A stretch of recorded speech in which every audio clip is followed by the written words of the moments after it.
হাইলাকান্দির সুদর্শনপুরে অমৃত সরোবর প্রকল্পে দুর্নীতি। 4টি সরোবরের উন্নয়নে বরাদ্দ হয়েছিল 80 লক্ষ টাকা। অমৃত সরোবর প্রকল্পের টাকা নয় ছয়ে গুরুতর অভিযোগ। অমৃত সরোবর প্রকল্পে সিন্ডিকেট গড়ে তোলার অভিযোগ। হাইলাকান্দি জেলার সুদর্শনপুর গ্রাম পঞ্চায়েতের নরসিংপুর চা বাগান এলাকায় সরকারের অমৃত সরোবর প্রকল্পের আওতায় মোট 4টি পুকুর নির্মাণ করা হয়েছে। পানীয় জলের ব্যবস্থা, মাছের চাষ, সৌন্দর্যায়ন এবং বৃক্ষরোপণের মতো কাজ হওয়ার কথা ছিল, কিন্তু বাস্তবে এসবের কিছুই হয়নি। প্রকল্পে বিপুল টাকা নয় ছয়ের অভিযোগে তদন্তের দাবি উঠেছে। স্থানীয় বাসিন্দাদের অভিযোগ, প্রকল্পের পুকুরগুলোতে নেই পানযোগ্য জল, পুকুর পাড়ে নেই পার্কের মতো বসার জায়গা, নেই সোলার লাইট, পুকুর পাড়ে বৃক্ষরোপণের কোনো চিহ্ন নেই। 20 লক্ষ টাকা ব্যয়ে নির্মিত প্রতিটি পুকুরে শুধু মাছের চাষ হচ্ছে বলে অভিযোগ। এখান থেকে তো বর্তমানে আমরা জল খাওয়ার ব্যবস্থা দূরের কথা, এখানেও গরুয়ে জল খাইতো না, এরকম অবস্থা। এরপরে এখানেও যে খাসটা হয়েছে ছোটো মোটো একটা গোত্র বানাইয়া এটা রাখা হয়েছে।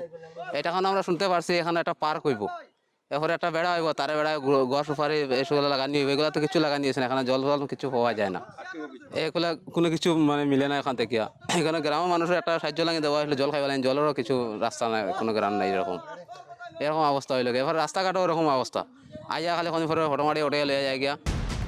কালীনগর পাইকান জিপি সদস্যের প্রতিনিধি কবির উদ্দিন লস্কর ক্ষোভ প্রকাশ করে বলেন, অমৃত সরোবর প্রকল্প নিয়ে গড়ে উঠেছে সিন্ডিকেট।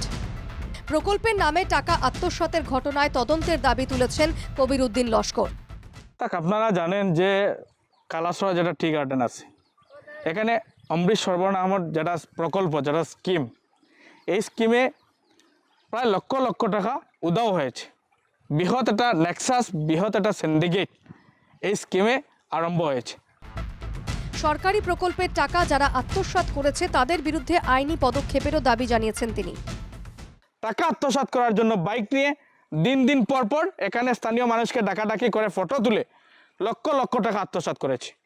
আমি হাইলাকান্দির জেলা আয়ুক্ত, গার্জিয়ান মিনিস্টার, সিও মহোদয়কে আহ্বান করছি যে অতি সত্বর এই প্রকল্পগুলোকে তদন্ত করে এই জব কার্ডের টাকা কিভাবে আত্মসাৎ করা হয়েছে তাদের উপরে ব্যবস্থা গ্রহণ করতে আহ্বান জানাচ্ছি। অমৃত সরোবর প্রকল্পের জন্য 4টি পুকুরের উন্নয়নে বরাদ্দ হয়েছিল মোট 80 লক্ষ টাকা। সামান্য কাজ করেই পুরো টাকা আত্মসাতের অভিযোগ উঠেছে। এই অভিযোগের প্রেক্ষিতে প্রশাসনের তরফ থেকে কি পদক্ষেপ নেওয়া হয় সেটাই দেখার। হাইলাকান্দি থেকে অমিতাভ শর্মার রিপোর্ট, NKTV বাংলা।